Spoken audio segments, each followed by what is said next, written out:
시편 127편 1절에서 5절까지의 말씀. 말씀 다 찾으신 줄 알고 한 절씩 교독하고 마지막 절 함께 읽도록 하겠습니다. 제가 1절 읽습니다. 여호와께서 집을 세우지 아니하시면 세우는 자의 수고가 헛되며 여호와께서 성을 지키지 아니하시면 파수꾼의 깨어있음이 헛되도다. 너희가 일찍 일어나고 늦게 누우며 수고의 떡을 먹음이 헛되도다. 그러므로 여호와께서 그의 사랑하시는 자에게는 잠을 주시는도다. 보라, 자식들은 여호와의 기업이요 태의 열매는 그의 상급이로다. 젊은 자의 자식은 장사의 수중에. 같이 읽겠습니다. 이것이 그의 화살통에 가득한 자는 복되도다. 그들이 성문에서 그들의 원수와 담판할 때에 수치를 당하지 아니하리로다. 아멘. 우리가 올 가정의 달에 하나님의 말씀으로 세워지는 가정이라는 주제로 한 주간 특별 새벽 기도의 말씀을 나눴습니다. 여러분, 왜 가정이 하나님의 말씀으로 세워져야 되겠습니까? 그 이유는 이 가정을 디자인하시고 세우신 분이 바로 하나님이시기 때문에 그렇습니다. 그래서 하나님을 떠난 가정은 행복할 수가 없는 거죠. 근데 너무나 안타까운 사실은 우리가 한 주간 계속해서 말씀을 들어왔지만 지금 하나님이 세우신 이 가정이 흔들리고 있다는 겁니다. 많은 청년들이 결혼을 꼭 해야 하는 것이냐 그렇게 질문을 합니다. 또한 이 사회가 동성애를 조장하면서 이 결혼 제도 자체가 흔들리는 그런 시대가 되고 있습니다. 여러분, 이런 시대에 어떻게 우리가 이 가정을 바로 세우고 또 바로 세워 나아갈 수 있을까요? 하나님께서 보시기에 좋게 만드신 이 창조의 세계를 온전하게 하시기 위해서 만든 제도가 바로 이 결혼 제도이고 가정 공동체인데, 그렇기 때문에 이 가정이 바로 서기 위해서는 우리가 다시 하나님이 세우신 그 가정의 모습을 회복해야 될 줄 믿습니다. 우리가 여기에 새로운 무엇을 더하는 것이 아니고 원래의 모습으로 돌아가는 것, 그것이야말로 우리 가정을 회복하는 바른 길인 줄 믿습니다. 여러분, 지난 수요일에 장상훈 목사님께서 시편 128편으로 말씀을 전하셨어요. 128편은 오늘 우리가 보고 있는 이 127편과 쌍둥이 시편이라고 불려지는 그런 시편입니다. 왜냐하면 이 두 시편 모두가 함께 붙어서 가정에 대해서 말씀을 하고 있기 때문인데, 오늘은 이 시편 127편의 말씀을 통해서 하나님께서 우리의 가정을 어떻게 세워가시는가, 그 방법이 무엇인가 함께 답을 찾아보도록 하겠습니다. 오늘 시편 127편의 표제를 보면 솔로몬의 시라고 되어 있죠. 솔로몬의 시. 지혜의 왕이라고 불린 이 솔로몬, 그가 이 가정에 대해서 어떻게 말씀을 하고 있는가, 과연 솔로몬은 이 가정이 어떻게 세워질 수 있다고 말씀을 하고 있는 것인가. 1절 말씀 보시기 바랍니다. 여호와께서 집을 세우지 아니하시면 세우는 자의 수고가 헛되며 여호와께서 성을 지키지 아니하시면 파수꾼의 깨어 있음이 헛되도다. 여러분, 여기 1절 말씀에 나오는 집은 어떤 단순한 건물을 말하는 것이 아니고 우리의 가정과 가문을 말하는 거죠. 그래서 집을 세워간다는 것은 그 집안을 세워가는 것이고 그 가문을 세워간다는 것을 의미하는 것입니다. 근데 여러분, 집안이 잘 되려면 어떻게 해야 되겠습니까? 그 가문이 날로 흥하고 번성해 가려면 어떻게 해야 되겠습니까? 자녀들이 잘 돼야 되는 거죠, 여러분. 자녀들이 아무리 부모 세대가 잘한다고 해도 자녀 세대가 망하게 되면 그 집안이 바로 설 수가 없잖아요. 흥할 수가 없잖아요. 근데 여러분, 우리나라만큼 자녀 교육에 진심은 나라가 없죠. 자녀들을 위해서라면 모든 수고와 투자를 아끼지 않는, 자녀를 위해서라면 정말 강과 쓸개도 빼어줄 수 있는 그런 부모님들이 우리나라 부모님들입니다. 근데 여러분, 우리의 자녀들이, 우리의 가정이 과연 잘 세워지고 있는가, 여기에는 의문이 붙죠. 우리의 최선의 수고를 다한다는 데는 의문이 없지만 과연 그것이 바로 세워지고 있는가, 여기에는 물음표가 따라오는 것입니다. 여러분, 지금 이 시대는 가정이 세워지는 시대가 아니고 가정이 해체되고 깨어지는 시대입니다. 정부에서 전문가들을 불러서 수많은 대책을 세우고 또 엄청난 재정과 인력을 투입해도 안 돼요. 가정이 세워지질 않습니다. 계속해서 가정이 뿌리가 흔들리고 있습니다. 여러분, 왜 그런 것일까요? 왜 이렇게 애를 쓰고 힘을 쓰고 물질을 사용하고 시간을 투자하는데도 왜 이렇게 가정이 세워지질 않는 것일까요? 여러분, 그 질문에 대해서 지혜의 왕 솔로몬은 그 답을 이렇게 들려줍니다. 우리 1절 말씀 다시 한번 보시면, 여호와께서 집을 세우지 아니하시면 세우는 자의 수고가 헛되며. 아무리 우리가 예를 쓰고 수고해도 여호와께서 집을 세우지 아니하시면 그 모든 수고는 헛된 것이라고 솔로몬은 말을 합니다. 그런데 여러분, 역사적으로 한 사회나 한 도시 전체가 죄악을 끊고 도덕적으로 너무나 깨끗해진 때가 있었습니다. 그때가 언제냐면 바로 부흥의 때였습니다. 영적인 부흥이 일어났을 때 사람들이 술을 끊었고 죄를 자백하고 바른 삶을 살아가기 시작했던 것입니다. 나라가 벌금을 매기고 엄격한 법률을 계속해서 제정하고 감옥에 가두고 해도 안 되던 일들이 부흥의 때에 하나님의 영이 임하시니까, 하나님과 사람들이 가까워지니까 변화가 일어나고 새로워지는 역사가 나타났던 것입니다. 우리 사랑하는 성도 여러분, 우리의 가정을 온전히 세우실 수 있는 분은 바로 하나님이시라는 거죠. 하나님을 떠나서는 그 어떤 가정도 행복하게 세워질 수 없는 겁니다. 여러분, 1절 하반절도 보시기 바랍니다.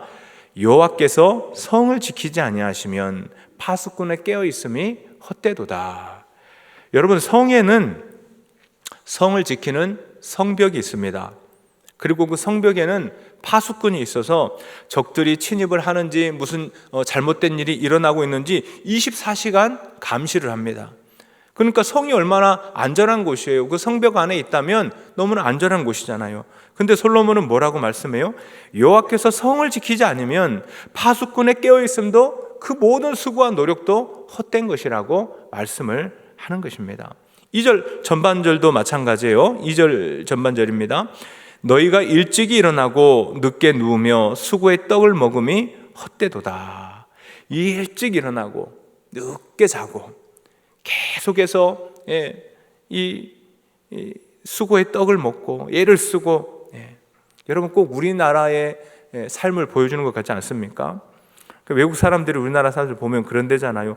그렇게 맨날 일만 하면 언제 잠은 자고 또 언제 가족들하고 이야기 나누냐고. 우리나라 사람들은 잠도 자지 않고 일을 합니다. 먹는 것도 입는 것도 아껴가면서 수고의 떡을 먹습니다. 가정을 위해 자녀들을 학원에 보내고 좋은 대학에 보내기 위해서 정말 모든 것을 쏟아부어서 일을 하는 겁니다.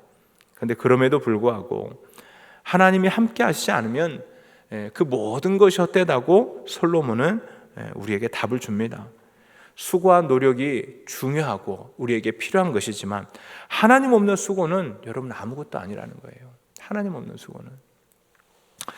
여러분, 우리의 노력과 사랑만으로는 우리의 자녀를 바르게 양육할 수가 없죠.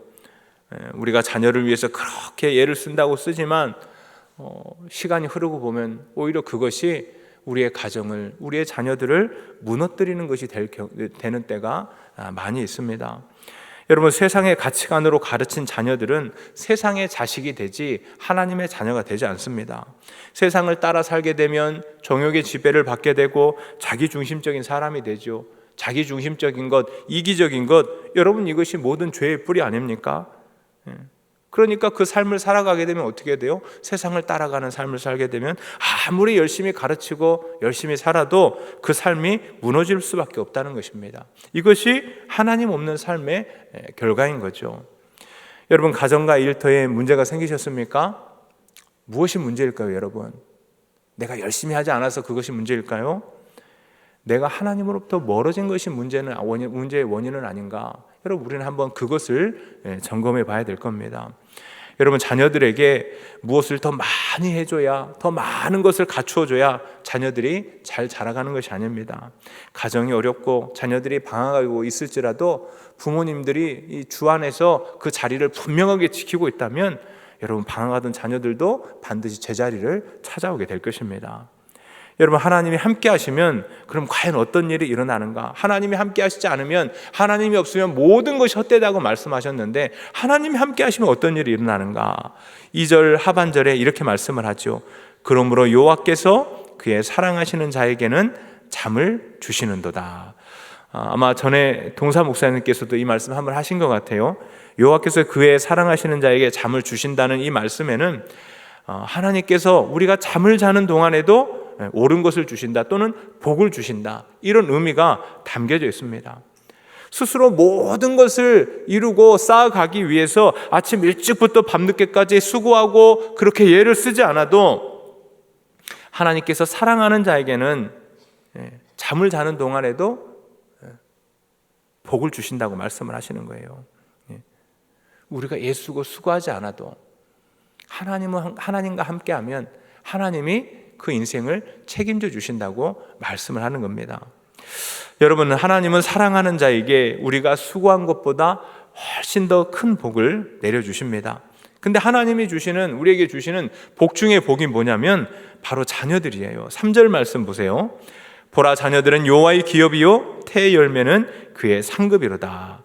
여러분, 이스라엘 백성들에게 있어서 하나님이 주시는 기업은 땅이었습니다. 땅, 가나안 땅. 근데 솔로몬은 하나님이 주시는 최고의 상급이자 최고의 기업을 뭐라고 말씀합니까? 자녀라고 말씀을 하죠. 여러분, 우리가 아무리 많은 땅을 가지고 있고 많은 재산을 가지고 있어도 그것을 물려받을 자녀가 없다거나 또 자녀가 있지만 그 자녀가 망나니 같다면 여러분, 그것이 그 집안이 세워지겠습니까? 가정이 바로 서겠습니까? 우리 사랑하는 성도 여러분, 하나님이 주시는 최고의 축복은 물질적인 부가 아닙니다. 편안한 삶이 아닙니다. 최고의 축복은 자녀들이에요. 자녀들. 하나님께서 자녀들을 통해서 그 가정에 복을 주시고 축복의 대를 이어가게 하시는 것입니다.